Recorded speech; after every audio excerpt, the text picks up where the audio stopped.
ನಮಸ್ಕಾರ ಬಂಧುಗಳೇ, ಇವತ್ತು ಕಾಮದ ಏಕಾದಶಿ. ಈ ಏಕಾದಶಿಯು ಚೈತ್ರ ಮಾಸದ ಶುಕ್ಲ ಪಕ್ಷದಲ್ಲಿ ಬರುವುದರಿಂದ ಈ ಏಕಾದಶಿಯನ್ನು ಚೈತ್ರ ಶುಕ್ಲ ಏಕಾದಶಿ ಎಂದು ಕೂಡ ಕರೆಯಲಾಗುತ್ತದೆ.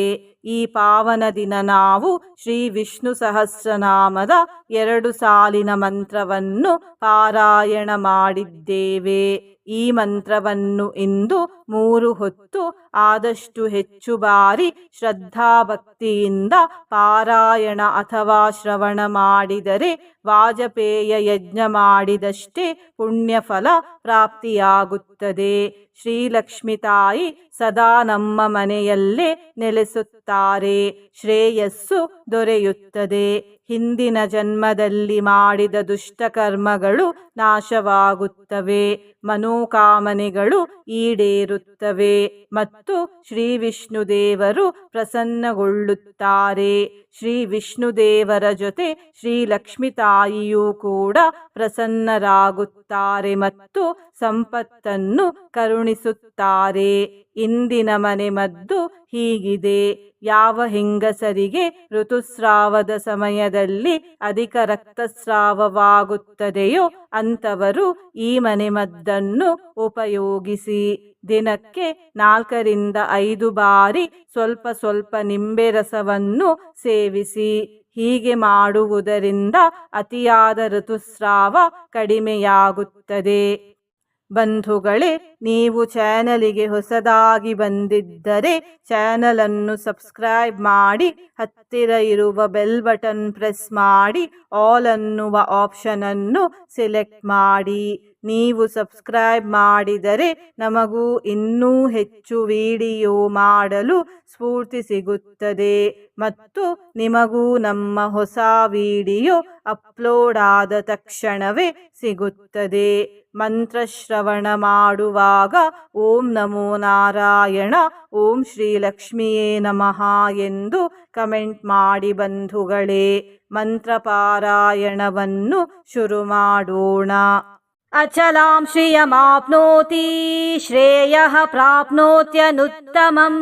ಭವತ್ಯರೋಗೋ ದ್ಯುತಿಮಾನ್ ಬಲರೂಪ ಗುಣಾನ್ವಿತಃ. ಅಚಲಾಂ ಶ್ರಿಯಮಾಪ್ನೋತಿ ಶ್ರೇಯಃ ಪ್ರಾಪ್ನೋತ್ಯನುತ್ತಮಂ ಭವತ್ಯರೋಗೋ ದ್ಯುತಿಮಾನ್ ಬಲರೂಪ ಗುಣಾನ್ವಿತಃ. ಅಚಲಾಂ ಶ್ರಿಯಮಾಪ್ನೋತಿ ಶ್ರೇಯಃ ಪ್ರಾಪ್ನೋತ್ಯನುತ್ತಮಂ ಭವತ್ಯರೋಗೋ ದ್ಯುತಿಮಾನ್ ಬಲರೂಪ ಗುಣಾನ್ವಿತಃ. ಅಚಲಾಂ ಶ್ರಿಯಮಾಪ್ನೋತಿ ಶ್ರೇಯಃ ಪ್ರಾಪ್ನೋತ್ಯನುತ್ತಮಂ ಭವತ್ಯರೋಗೋ ದ್ಯುತಿಮಾನ್ ಬಲರೂಪ ಗುಣಾನ್ವಿತಃ. ಅಚಲಾಂ ಶ್ರಿಯಮಾಪ್ನೋತಿ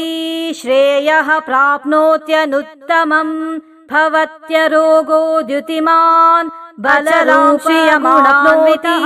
ಶ್ರೇಯಃ ಪ್ರಾಪ್ನೋತ್ಯನುತ್ತಮಂ ಭವತ್ಯರೋಗೋ ದ್ಯುತಿಮಾನ್ ಬಲರೂಪ ಗುಣಾನ್ವಿತಃ. ಅಚಲಾಂ ಶ್ರಿಯಮಾಪ್ನೋತಿ ಶ್ರೇಯಃ ಪ್ರಾಪ್ನೋತ್ಯನುತ್ತಮಂ ಭವತ್ಯರೋಗೋ ದ್ಯುತಿಮಾನ್ ಬಲರೂಪ ಗುಣಾನ್ವಿತಃ. ಅಚಲಾಂ ಶ್ರಿಯಮಾಪ್ನೋತಿ ಶ್ರೇಯಃ ಪ್ರಾಪ್ನೋತ್ಯನುತ್ತಮಂ ಭವತ್ಯರೋಗೋ ದ್ಯುತಿಮಾನ್ ಬಲರೂಪ ಗುಣಾನ್ವಿತಃ. ಅಚಲಾಂ ಶ್ರಿಯಮಾಪ್ನೋತಿ ಶ್ರೇಯಃ ಪ್ರಾಪ್ನೋತ್ಯನುತ್ತಮಂ ಭವತ್ಯರೋಗೋ ದ್ಯುತಿಮಾನ್ ಬಲರೂಪ ಗುಣಾನ್ವಿತಃ. ಅಚಲಾಂ ಶ್ರಿಯಮಾಪ್ನೋತಿ ಶ್ರೇಯಃ ಪ್ರಾಪ್ನೋತ್ಯನುತ್ತಮಂ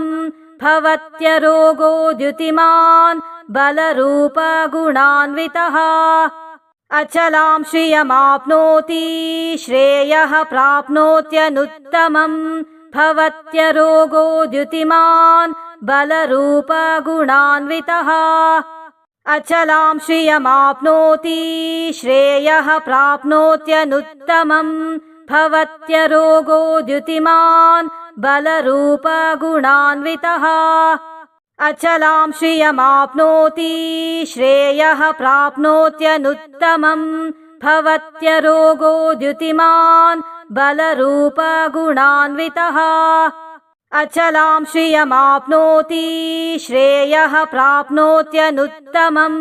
भवत्यरोगो द्युतिमान् बलरूपगुणान्वितः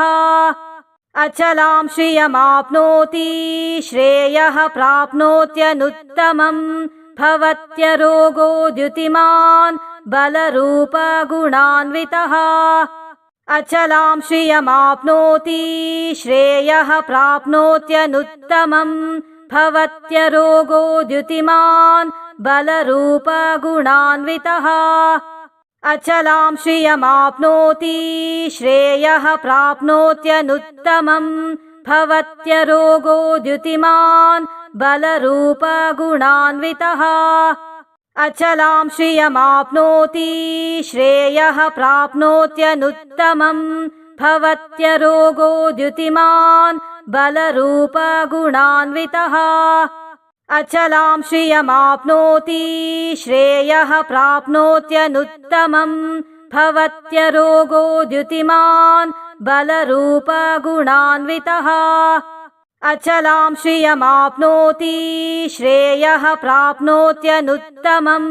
भवत्यरोगो द्युतिमान् बलरूपगुणान्वितः अचलां श्रियमाप्नोति श्रेयः प्राप्नोत्यनुत्तमम् भवत्यरोगो द्युतिमान् बलरूपगुणान्वितः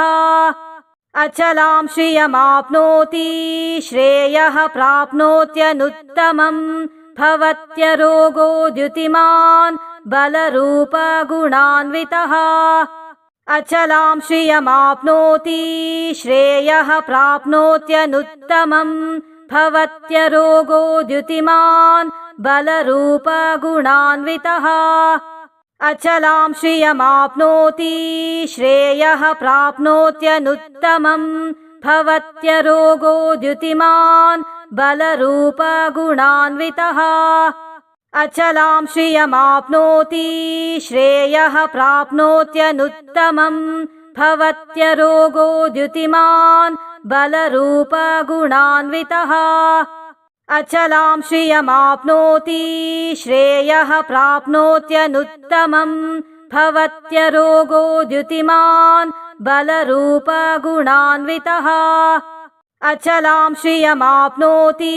श्रेयः प्राप्नोत्यनुत्तमम् भवत्यरोगो द्युतिमान् बलरूपगुणान्वितः अचलां श्रियमाप्नोति श्रेयः प्राप्नोत्यनुत्तमम् भवत्यरोगो द्युतिमान् बलरूपगुणान्वितः अचलां श्रियमाप्नोति श्रेयः प्राप्नोत्यनुत्तमम् भवत्यरोगो द्युतिमान् बलरूपगुणान्वितः अचलां श्रियमाप्नोति श्रेयः प्राप्नोत्यनुत्तमम् भवत्यरोगो द्युतिमान् बलरूपगुणान्वितः अचलां श्रियमाप्नोति श्रेयः प्राप्नोत्यनुत्तमम् भवत्यरोगो द्युतिमान् बलरूपगुणान्वितः अचलां श्रियमाप्नोति श्रेयः प्राप्नोत्यनुत्तमम् भवत्यरोगो द्युतिमान् बलरूपगुणान्वितः अचलां श्रियमाप्नोति श्रेयः प्राप्नोत्यनुत्तमम् भवत्यरोगो द्युतिमान् बलरूपगुणान्वितः अचलां श्रियमाप्नोति श्रेयः प्राप्नोत्यनुत्तमम् भवत्यरोगो द्युतिमान् बलरूपगुणान्वितः अचलां श्रियमाप्नोति श्रेयः प्राप्नोत्यनुत्तमम् भवत्यरोगो द्युतिमान् बलरूपगुणान्वितः अचलां श्रियमाप्नोति श्रेयः प्राप्नोत्यनुत्तमम् भवत्यरोगो द्युतिमान् बलरूपगुणान्वितः अचलां श्रियमाप्नोति श्रेयः प्राप्नोत्यनुत्तमम् भवत्यरोगो द्युतिमान् बलरूपगुणान्वितः अचलां श्रियमाप्नोति श्रेयः प्राप्नोत्यनुत्तमम् भवत्यरोगो द्युतिमान् बलरूपगुणान्वितः अचलां श्रियमाप्नोति श्रेयः प्राप्नोत्यनुत्तमम्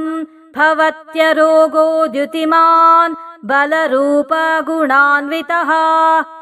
अचलां श्रियमाप्नोति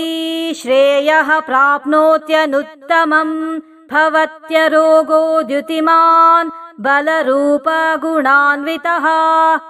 अचलां श्रियमाप्नोति श्रेयः प्राप्नोत्यनुत्तमम् भवत्यरोगो द्युतिमान् बलरूपगुणान्वितः अचलां श्रियमाप्नोति श्रेयः प्राप्नोत्यनुत्तमम् भवत्यरोगो द्युतिमान् बलरूपगुणान्वितः अचलां श्रियमाप्नोति श्रेयः प्राप्नोत्यनुत्तमम् भवत्यरोगो द्युतिमान् बलरूपगुणान्वितः अचलां श्रियमाप्नोति श्रेयः प्राप्नोत्यनुत्तमम् भवत्यरोगो द्युतिमान् बलरूपगुणान्वितः अचलां श्रियमाप्नोति श्रेयः प्राप्नोत्यनुत्तमम् भवत्यरोगो द्युतिमान् बलरूपगुणान्वितः अचलां श्रियमाप्नोति श्रेयः प्राप्नोत्यनुत्तमम् भवत्यरोगो द्युतिमान् बलरूपगुणान्वितः अचलां श्रियमाप्नोति श्रेयः प्राप्नोत्यनुत्तमम् भवत्यरोगो द्युतिमान् बलरूपगुणान्वितः अचलां श्रियमाप्नोति श्रेयः प्राप्नोत्यनुत्तमम् भवत्यरोगो द्युतिमान् बलरूपगुणान्वितः अचलां श्रियमाप्नोति श्रेयः प्राप्नोत्यनुत्तमम्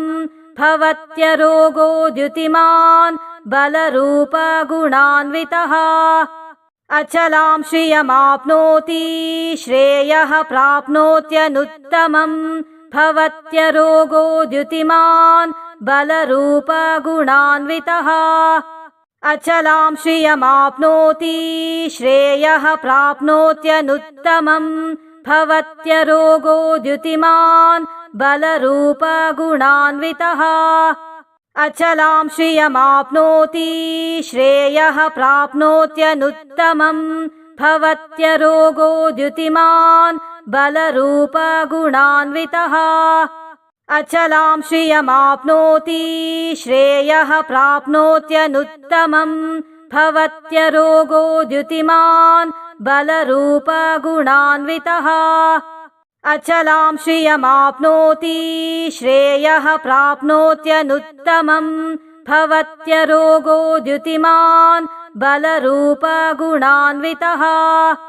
अचलां श्रियमाप्नोति श्रेयः प्राप्नोत्यनुत्तमम् भवत्यरोगो द्युतिमान् बलरूपगुणान्वितः अचलां श्रियमाप्नोति श्रेयः प्राप्नोत्यनुत्तमम् भवत्यरोगो द्युतिमान् बलरूपगुणान्वितः अचलां श्रियमाप्नोति श्रेयः प्राप्नोत्यनुत्तमम् भवत्यरोगो द्युतिमान् बलरूपगुणान्वितः अचलां श्रियमाप्नोति श्रेयः प्राप्नोत्यनुत्तमम् भवत्यरोगो द्युतिमान् बलरूपगुणान्वितः अचलां श्रियमाप्नोति श्रेयः प्राप्नोत्यनुत्तमम् भवत्यरोगो द्युतिमान् बलरूपगुणान्वितः अचलां श्रियमाप्नोति श्रेयः प्राप्नोत्यनुत्तमम् भवत्यरोगो द्युतिमान् बलरूपगुणान्वितः अचलां श्रियमाप्नोति श्रेयः प्राप्नोत्यनुत्तमम् भवत्यरोगो द्युतिमान् बलरूपगुणान्वितः अचलां श्रियमाप्नोति श्रेयः प्राप्नोत्यनुत्तमम् भवत्यरोगो द्युतिमान् बलरूपगुणान्वितः अचलां श्रियमाप्नोति श्रेयः प्राप्नोत्यनुत्तमम् भवत्यरोगो द्युतिमान् बलरूपगुणान्वितः अचलां श्रियमाप्नोति श्रेयः प्राप्नोत्यनुत्तमम् भवत्यरोगो द्युतिमान् बलरूपगुणान्वितः अचलां श्रियमाप्नोति श्रेयः प्राप्नोत्यनुत्तमम् भवत्यरोगो द्युतिमान् बलरूपगुणान्वितः अचलां श्रियमाप्नोति श्रेयः प्राप्नोत्यनुत्तमम् भवत्यरोगो द्युतिमान् बलरूपगुणान्वितः अचलां श्रियमाप्नोति श्रेयः प्राप्नोत्यनुत्तमम् भवत्यरोगो द्युतिमान् बलरूपगुणान्वितः अचलां श्रियमाप्नोति श्रेयः प्राप्नोत्यनुत्तमम् भवत्यरोगो द्युतिमान् बलरूपगुणान्वितः अचलां श्रियमाप्नोति श्रेयः प्राप्नोत्यनुत्तमम् भवत्यरोगो द्युतिमान् बलरूपगुणान्वितः अचलां श्रियमाप्नोति श्रेयः प्राप्नोत्यनुत्तमम् भवत्यरोगो द्युतिमान् बलरूपगुणान्वितः अचलां श्रियमाप्नोति श्रेयः प्राप्नोत्यनुत्तमम् भवत्यरोगो द्युतिमान् बलरूपगुणान्वितः अचलां श्रियमाप्नोति श्रेयः प्राप्नोत्यनुत्तमम् भवत्यरोगो द्युतिमान् बलरूपगुणान्वितः अचलां श्रियमाप्नोति श्रेयः प्राप्नोत्यनुत्तमम् भवत्यरोगो द्युतिमान् बलरूपगुणान्वितः अचलां श्रियमाप्नोति श्रेयः प्राप्नोत्यनुत्तमम् भवत्यरोगो द्युतिमान् बलरूपगुणान्वितः अचलां श्रियमाप्नोति श्रेयः प्राप्नोत्यनुत्तमम् भवत्यरोगो द्युतिमान् बलरूपगुणान्वितः अचलां श्रियमाप्नोति श्रेयः प्राप्नोत्यनुत्तमम् भवत्यरोगो द्युतिमान् बलरूपगुणान्वितः अचलां श्रियमाप्नोति श्रेयः प्राप्नोत्यनुत्तमम् भवत्यरोगो द्युतिमान् बलरूपगुणान्वितः अचलां श्रियमाप्नोति श्रेयः प्राप्नोत्यनुत्तमम् भवत्यरोगो द्युतिमान् बलरूपगुणान्वितः अचलां श्रियमाप्नोति श्रेयः प्राप्नोत्यनुत्तमम् भवत्यरोगो द्युतिमान् बलरूपगुणान्वितः अचलां श्रियमाप्नोति श्रेयः प्राप्नोत्यनुत्तमम् भवत्यरोगो द्युतिमान् बलरूपगुणान्वितः अचलां श्रियमाप्नोति श्रेयः प्राप्नोत्यनुत्तमम् भवत्यरोगो द्युतिमान् बलरूपगुणान्वितः अचलां श्रियमाप्नोति श्रेयः प्राप्नोत्यनुत्तमम् भवत्यरोगो द्युतिमान् बलरूपगुणान्वितः अचलां श्रियमाप्नोति श्रेयः प्राप्नोत्यनुत्तमम् भवत्यरोगो द्युतिमान् बलरूपगुणान्वितः अचलां श्रियमाप्नोति श्रेयः प्राप्नोत्यनुत्तमम् भवत्यरोगो द्युतिमान् बलरूपगुणान्वितः अचलां श्रियमाप्नोति श्रेयः प्राप्नोत्यनुत्तमम् भवत्यरोगो द्युतिमान् बलरूपगुणान्वितः अचलां श्रियमाप्नोति श्रेयः प्राप्नोत्यनुत्तमम् भवत्यरोगो द्युतिमान् बलरूपगुणान्वितः अचलां श्रियमाप्नोति श्रेयः प्राप्नोत्यनुत्तमम् भवत्यरोगो द्युतिमान् बलरूपगुणान्वितः अचलां श्रियमाप्नोति श्रेयः प्राप्नोत्यनुत्तमम् भवत्यरोगो द्युतिमान् बलरूपगुणान्वितः अचलां श्रियमाप्नोति श्रेयः प्राप्नोत्यनुत्तमम् भवत्यरोगो द्युतिमान् बलरूपगुणान्वितः अचलां श्रियमाप्नोति श्रेयः प्राप्नोत्यनुत्तमम् भवत्यरोगो द्युतिमान् बलरूपगुणान्वितः अचलां श्रियमाप्नोति श्रेयः प्राप्नोत्यनुत्तमम् भवत्यरोगो द्युतिमान् बलरूपगुणान्वितः अचलां श्रियमाप्नोति श्रेयः प्राप्नोत्यनुत्तमम् भवत्यरोगो द्युतिमान् बलरूपगुणान्वितः अचलां श्रियमाप्नोति श्रेयः प्राप्नोत्यनुत्तमम् भवत्यरोगो द्युतिमान् बलरूपगुणान्वितः अचलां श्रियमाप्नोति श्रेयः प्राप्नोत्यनुत्तमम् भवत्यरोगो द्युतिमान् बलरूपगुणान्वितः अचलां श्रियमाप्नोति श्रेयः प्राप्नोत्यनुत्तमम् भवत्यरोगो द्युतिमान् बलरूपगुणान्वितः अचलां श्रियमाप्नोति श्रेयः प्राप्नोत्यनुत्तमम् भवत्यरोगो द्युतिमान् बलरूपगुणान्वितः अचलां श्रियमाप्नोति श्रेयः प्राप्नोत्यनुत्तमम्